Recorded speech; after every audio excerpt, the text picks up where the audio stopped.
Hi Aquarius, and welcome to your horoscope for November 2024. Thanks for joining me. My horoscopes are based on the UK time zone, and please watch them in this order: rising sign first, then sun sign, and finally moon sign. So I'm going to break down the month into 4 weeks, and I'm going to pay attention to what the moon's doing and what houses of your chart it's moving through. And hopefully that'll give you a sense of what areas you're supported in and on what days. So starting with week 1, Friday the 1st until Sunday the 10th of November, on the 1st, 2nd, and 3rd, we've got the moon in Scorpio, and that's in your 10th house of career. So Aquarius, for you, this is a really great moment for you to understand what it is you want to do in your career, whether you're in the right job, whether anything needs to change, but it's total understanding of your own feelings and whether it's the right fit. Scorpio is a water sign, and it's in the traditional chart, it's the 8th house, right? Which is the authorities and institutions and the other side and death. So Scorpio is able to look at the darkest things and to navigate, the things that are taboo or kind of scary, and to look around there and to come up with the answer, the root cause of something, pluck it out, bring it to the light and transform it so it no longer has any power. And on the 1st of November, we have a new moon in Scorpio, so that's when this is strongest. I made a video on that, have a look, but really the energy is projected into your 10th house of your career. So what is it that you want to do in future? What is your life purpose as it relates to career? And even if you're a student or retired, what is it that you're meant to be working towards or on? The transit in midheaven is there in Scorpio, and so is Mercury in Scorpio, the communication planet and your work. So the first 3 days, if you're an Aquarius who hasn't kind of come to a conclusion, what is my ideal job, really meditate on that, talk about it, consider it. I think you'll get a really clear answer. On the 2nd, we've got Mercury going out of Scorpio and into Sagittarius, and it moves into your 11th house. And that to me says that you get the answer around the 1st and that you're off and running. So I wouldn't just say the first, I think the first 3 days. So again, if you feel like you're in the fog and things are unclear, really pay some attention to that and replace that with total certainty. On the 4th and 5th, the moon joins Mercury in Sagittarius in that 11th house. So the moon is your heart and what feels comfortable. And I think that there's going to be a huge sense of excitement and motivation about now doing something different that's going to promise to realize your hopes and dreams.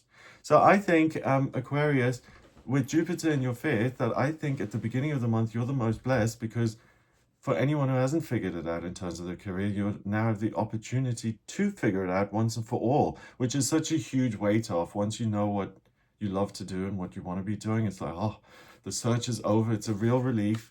So if that's something you're working through, expect that to really benefit you. Also on the 4th, we have Mars, the planet of masculinity and ambition and drive. That goes out of Cancer in your 6th, and it moves into Leo, into your 7th house of relationships on the 4th of November. So from the 4th onwards, again, it's not now, the focus isn't on the career and figuring it out. I've done that. I'm on the road with it. Now I want to take on even more, Aquarius, and I want to look at relationships. So the good news is that you're being kind of bombarded with blessings here, because figuring it out in the work sense, as I mentioned, is really significant. But Mars really wants you to experience something new in terms of your relationships, to live in the moment, to have some fun, to be thrilled and excited.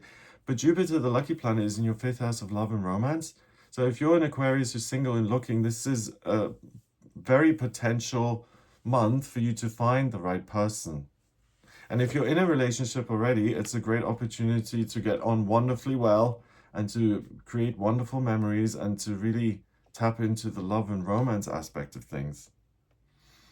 On the 6th and 7th, the moon goes into Capricorn, and that's in your 12th house, which I think is a wonderful combo, because the 12th house is spirituality, the ethereal and unmanifest, which I'd assign to water. And Capricorn is earth, the receptacle for that. So the 6th and 7th, if there's anything that's unclear to you that you'd like some guidance with in order to release it once and for all, connect to your angels, your guides, whatever you feel drawn to, and say, what can I let go of that really is just making things more difficult than they ought to be? And I think you'll get clear guidance on that, particularly on the 8th of November. No, that's when the moon moves into Aquarius. So both the 6th and the 7th of November, really saying, how can I lighten the load? That's what's most supported. Then the moon goes into your sign in Aquarius, and it moves into your first house of self. So the 8th and 9th are 2 days which are really likely to be positive. Positive in the way you feel, in the way you can get your point across, communicate, make sense of things, how you go about your business. I think it's all effortless and goes really nicely. Plus, it's a good 2 days to go on dates, to meet new people, to extend your network and to have those new experiences. And the 8th particularly is the best. So if you have some time to take for yourself or to pursue the more personal side of life, I think the 8th, 9th are the best time for that in this first week. And then on the 10th, the moon goes into Pisces. And it moves into your second house of money next to Saturn in Pisces. And that's really interesting because you may get some very different ideas now about how to increase, not necessarily increase, but how you can create more security and abundance in your life. And it's likely to come from your own intuition, your gut, your dreams, any kind of way the universe speaks to you. It could be through music or through chanting, whatever works for you. Try that on the 9th, and it will really present you with a way to create more security moving forward and to accomplish your hopes and dreams in that side of life. So it's a really full-on week for you, or the first 10 days are really full on, with you darting around in lots of different areas. I would say the area you're most supported in the whole month is love life. And at the very beginning of the month, it's getting that certainty about your work. And then around the 10th, either creating a new source of income or how you can create abundance, but it's not necessarily work related. It might be something else. So see what comes up and be open-minded to that. The houses the moon moves through in this first 10 days, let's see. It starts in your 10th house and it ends up in your second house. So it moves through the whole 4th quadrant in houses 1 and 2. So it's really, I have better ideas now, so I can behave and act in different ways moving forward, which will have a better impact on my financial security and level of financial safety. Week 2, Monday to Sunday, the 11th to 17th of November. On the 11th, the moon is in Pisces, and also on the 12th. So they're still in your second house of money for that 3-day period. But on the 11th, we've got Venus, the planet of love and beauty and creativity. And when Venus is direct, I always say it's a good time to start a new business or a new relationship. It is direct at the moment, but it hops out of Sagittarius in your 11th and moves into Capricorn in your 12th house. So it's more spiritual guidance and support in a very practical, grounded way, especially if you want to create your own business or use your creativity to create an income. Lots of create in that. So if you want to make money with your art or your writing or your sculpture or your flower designs, it's really your higher self kind of working with you in tandem and encouraging you to do something, especially if it has some sort of creative or healing nature to it, because it's ruled by water, right? So anything of a spiritual nature, healing nature, or creative nature. So if you want to start your own spiritually based business, it's a good time. If you want to publish your writings, your artwork, now's the time to do it. And if you want to start working as a Reiki healer or a pranic healer or a spiritual healer or healing touch, or even channeling or mediumship, see what comes up. And that area specifically is massively supported. On the 13th and 14th, the moon then goes into Aries, and it's in your 3rd house of communication. And that's interesting because it's near Chiron in Aries. And this is really the opportunity to use your expertise, your knowledge, which can be based on studies or experience, to set up something on your own. And that kind of reflects what it is you love to do, and to carve out your own kind of groove on that. So again, you know what I said earlier, where it's how you can create more abundance, but not necessarily through work.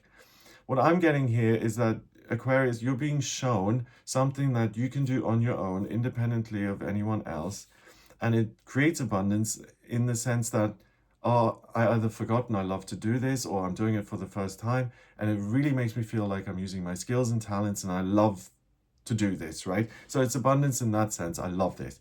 But that can also then lead to abundance in a financial sense.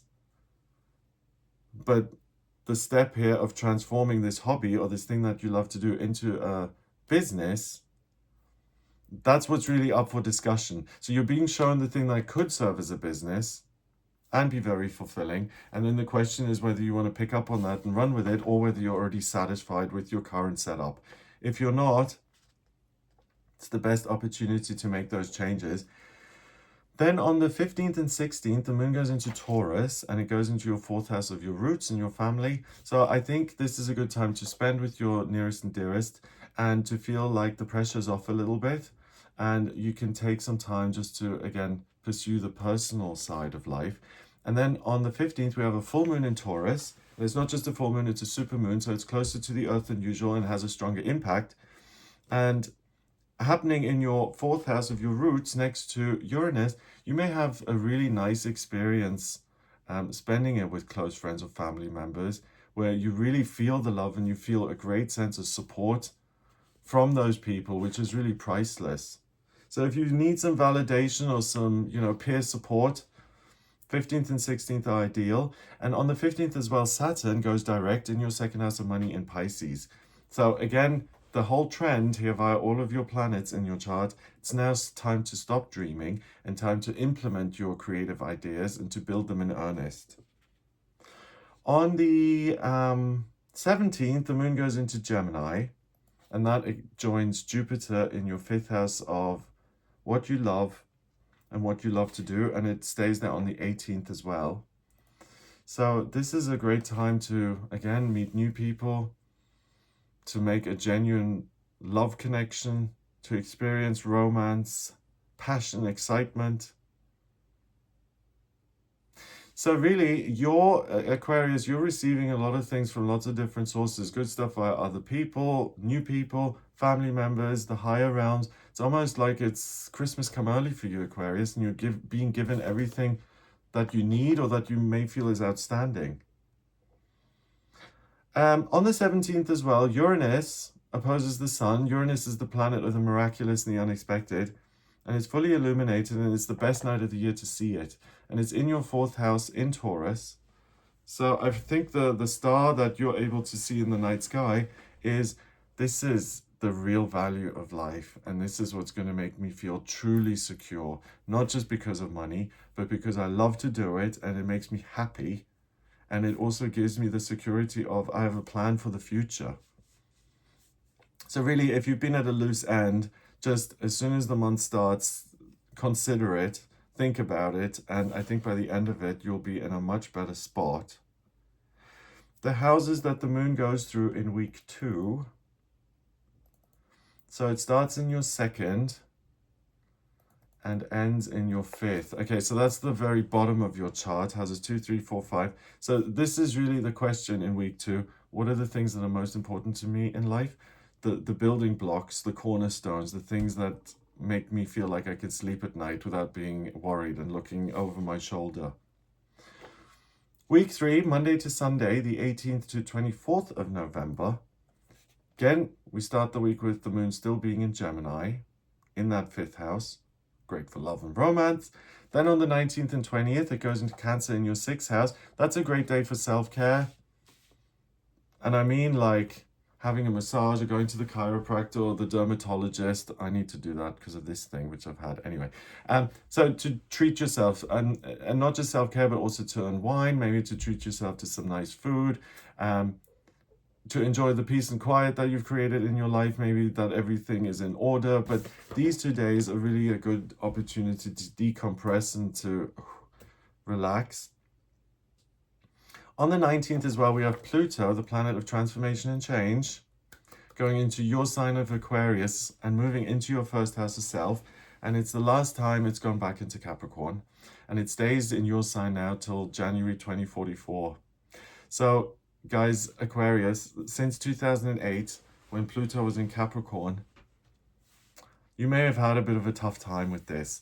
And Pluto now going into your sign means that this new chunk you're entering into, this new 20-year period, as far as I'm concerned, is going to be much kinder to you and much more rewarding to the Aquarius in you, in that your ideas and notions and things that you want to implement and innovate and create, you're going to get a much more open door policy. You're going to get a much more welcome, and it's not about just struggle and getting by and making do with what you've got.